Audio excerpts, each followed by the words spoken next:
Reciban nuevamente un cordial saludo y bienvenidos nuevamente a la materia de agentes y sistemas multiagentes. Vamos a empezar pues con el primer tema dentro de la primera unidad y conversemos sobre la definición de agente, ¿no? Dentro de los fundamentos básicos. Y pues empecemos diciendo que un agente es una entidad computacional autónoma, es muy importante esta palabra autónoma, que percibe su entorno utilizando sensores y actúa sobre ese entorno utilizando efectores, con la finalidad pues de lograr sus objetivos y cumplir con tareas que se le ha asignado. Ejemplos de agentes, pues un agente puede ser algo tan simple como un web scraping, ¿no? Un programa que busca en la web, o algo mucho más complejo quizás como un robot autónomo que navega por un entorno desconocido, ¿no? Por ejemplo, un robot aspiradora. Sí, seguramente varios alguna vez hemos visto, o quizás pues algunos tienen en sus casas estos robots aspiradoras, ¿no es cierto? Que básicamente lo que hacen es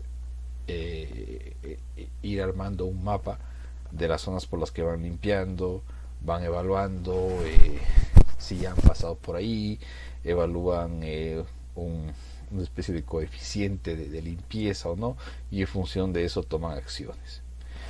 Este gráfico que estamos viendo ahora en la lámina, ¿no es cierto? Es uno de los gráficos más famosos, más populares dentro de la teoría de agentes. Y es que explica justamente este concepto de una manera muy práctica. El agente, como lo veíamos, es una entidad autónoma, ¿no? Entonces todo esto que está a la derecha es un agente. Totalmente autónomo, como lo pueden ver, no tiene dependencias de otro, de nada más. Ahora, el entorno en el cual él se encuentra, ¿no es cierto? Es capaz, esta gente es capaz de percibir ciertas cosas que en su diseño le vamos a permitir, valga la redundancia, percibir. ¿Y a través de qué lo hace? Lo hace a través de sus sensores, ¿no? Que en este caso pues se representan aquí como el ojo, ¿no? O sea, lo que él puede ver, lo que este agente puede percibir.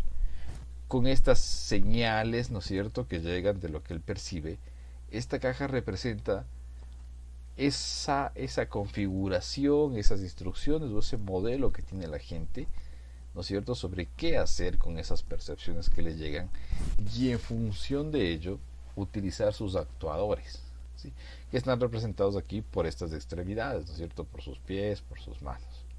Dependiendo de qué sea lo que este agente haya sido programado, entrenado para hacer, va a utilizar estos actuadores, ¿cierto? Va a mover sus pies y sus manos para generar estas actuaciones o estos efectos en su entorno, ¿sí? Es decir, es capaz de accionar sobre su entorno, ¿no es cierto? Y es capaz de modificar o cambiar su entorno. Entonces, este es el concepto principal, el concepto básico de un agente. Es una entidad computacional que es autónoma, que percibe su entorno utilizando sensores y actúa sobre el entorno utilizando efectores, con el objetivo de cumplir los objetivos y las tareas que se les han asignado, ¿sí? Esto es en resumen la definición de un agente. Vale. Ahora, ¿cuáles son las características de los agentes? La primera, y que ya la habíamos conversado, es la autonomía. Y es que este es un requisito prácticamente sine qua non si es que estamos hablando de agentes inteligentes.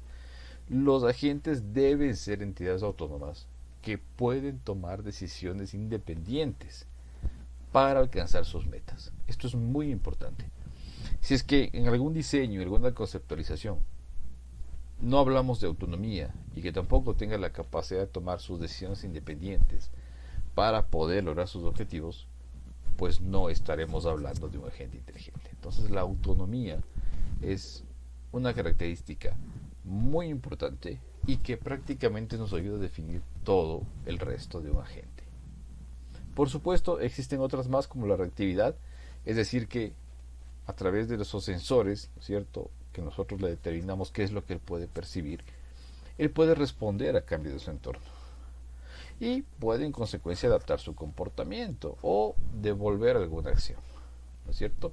Es decir, reacciona a algo que ocurre en el ambiente, en su entorno, la reactividad. La proactividad, en cambio, ¿no es cierto?, es un poquito lo contrario, es decir, la gente toma la iniciativa para lograr sus objetivos, en lugar de simplemente reaccionar a los cambios o estímulos externos. Es decir, en función de algún modelo, alguna lógica, ¿no es cierto?, lo que estaba representado en esa cajita con el símbolo de interrogación, el agente simplemente puede accionar algo sin la necesidad de que primero reciba un estímulo, ¿no es cierto?, para ejecutar algo. Y la cuarta es la habilidad social, también es muy importante. Es que los agentes deben tener la capacidad de interactuar y comunicarse con otros agentes para colaborar, coordinar o competir en la realización de tareas, ¿sí? Estos términos son muy importantes, ¿sí?, conforme vamos aprendiendo más sobre los agentes, porque luego entenderemos que los agentes, pues per se solitos, llegan a tener ciertas limitaciones, o hay tareas que son demasiado complejas como para que un solo agente lo pueda trabajar, para que un solo agente lo pueda desarrollar. Normalmente necesitaremos varios agentes, algunos con distintas especializaciones, para completar un objetivo general, ¿sí? Entonces, el que entre ellos puedan hablarse, coordinarse, ¿sí?, se le denomina capacidad social, y es una característica importante de los agentes. Perfecto. Ahora, ¿cuáles son los componentes de un agente? Y tengamos nuevamente en mente este gráfico que vimos al inicio, ¿no? Y lo primero, para percibir lo que ocurre en su entorno, un agente necesita sensores, ¿sí? Los sensores básicamente le permiten recopilar esa información sobre el estado de lo que para él es el mundo y de sí mismo, ¿sí? Es decir, el agente va a estar diseñado, especializado para algo. Y en función de ello, pues el agente va a poder reaccionar. Entonces, yo le podemos dar a un agente una cámara, ¿no es cierto?, si queremos que perciba imágenes y luego poder procesarlas, micrófonos si necesitamos que perciba audio, temperatura, ¿no es cierto? Podemos darle sensor de luz, podemos darle sensores de humedad, podemos darle sensores de apertura y cierre de puertas, podemos darle sensores de velocidad, en fin, posicionamiento global, en fin. Cualquier información que necesitamos, que queremos darle a nuestra gente para que con ello pueda tomar acciones, es o corresponde al componente de sensores. Luego, ¿no es cierto?, en función de su lógica, necesita actuar, ¿sí? Necesita hacer algo sobre ese entorno en el que se encuentra, ¿sí? Y estos se lo denominan como los actuadores o los efectores, que eran, ¿no es cierto?, las extremidades que veíamos en el gráfico, es decir, esos brazos y esos pies. Y estos son los mecanismos a través de los cuales el agente puede actuar con su entorno, ¿sí?, que pueden ser acciones físicas o digitales, ¿no?, de cualquiera de las dos cosas. Por ejemplo, podrían ser motores, podrían ser brazos robóticos, podrían ser sistemas de audio o cualquier elemento de salida en un entorno virtual, ¿no? Por ejemplo, ¿qué tal si diseñamos un agente que es capaz de percibir la temperatura y si llueve o no llueve, es decir, si cae o no cae agua, y en función de eso puede, por ejemplo, abrir y cerrar una ventana? Es un ejemplo muy básico de lo que un agente podría hacer. Entonces, los sensores, pues básicamente miden la temperatura y la presencia o no de agua, ¿sí? Si es que esto se da, la forma de actuar de la gente será a través de un motor, ¿no es cierto?, abrir y cerrar una ventana. Ese es su actuador. Ahora, obviamente, entre los sensores y los actuadores hay algo en el medio, y es justamente el razonamiento y la toma de decisiones, o la lógica o el procesamiento que tenga ese agente, ¿sí? Y esta capacidad de razonamiento se utiliza justamente para evaluar la información que se ha obtenido a través de los sensores. Y en función del conocimiento que se le ha dotado a la gente, él podrá tomar decisiones sobre qué acciones ejecutar para lograr sus objetivos.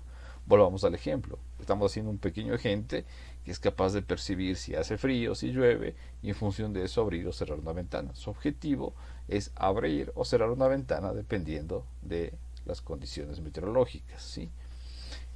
Eso es el razonamiento y las decisiones que debe tomar. Ahora, esto se tiene que complementar con el conocimiento interno. Es decir, el agente necesita saber algo, ¿no es cierto?, de lo que va a ejecutar. Y para ello un agente puede tener incluso un modelo interno, ¿sí?, del mundo y de sí mismo, que utiliza para planificar y tomar estas decisiones. Por ejemplo, ¿cómo un agente puede saber cuánto es frío, cuánto es caliente, para en función de eso abrir y cerrar una ventana? ¿Sí? ¿Cómo puede saber si un sensor, si este sensor que percibe agua se activa, saber que podemos estar en presencia de una lluvia y en función de eso también cerrar, o caso contrario, en ausencia de esto, abrir o no la ventana? Entonces, ese conocimiento interno es lo que apalanca el razonamiento y la toma de decisiones que tiene la gente. ¿Sí? Y por supuesto, todo esto lo hace porque el agente tiene objetivos y metas. Es un componente muy importante. Todo agente existe para algo. No puede haber un agente que no exista para nada. No puede haber un agente que no exista utilidad. ¿Sí? Todos los agentes, ¿sí?, tienen al menos uno.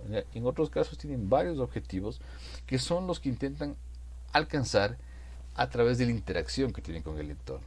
¿Sí? Es decir, en función de lo que reciben los sensores, más el razonamiento que hacen y las decisiones que toman apalancados en el conocimiento interno, lo hacen ¿por qué? Porque tienen unos objetivos y unas metas, ¿sí?, y son diseñados con esto. Entonces, estos son los elementos principales de todo agente inteligente, ¿sí?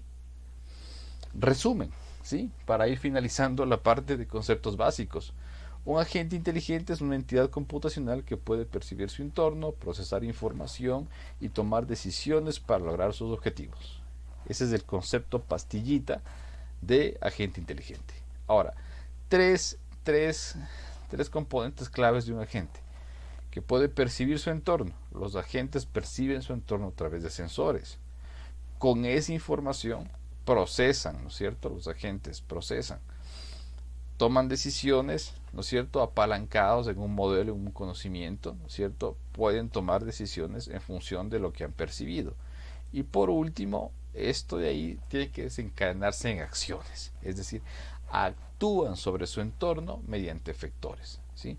Veíamos un ejemplo que es más sencillo de comprender, que es este agente que a través de sensores puede percibir la temperatura, puede percibir si está cayendo lluvia o no, y en función de esto accionar un motor que puede abrir y cerrar una ventana. Pero bien podría ser algo no tan físico, sino que podría desencadenar a otras acciones con otros sistemas, podría ser llamado a otros sistemas, podría emitir o transferir información a otros agentes, ¿no? Es decir, siempre tienen que haber acciones. Entonces, en resumen, ¿no es cierto?, el agente es una entidad autónoma, ¿sí?, que percibe su entorno, procesa esta información y toma acciones sobre su entorno, ¿sí? Entonces, esto pues es lo primero, ¿sí?, la primera definición, los primeros fundamentos sobre agentes inteligentes. Espero que pues les haya gustado, les haya interesado mucho este primer tema. Eso es todo por ahora.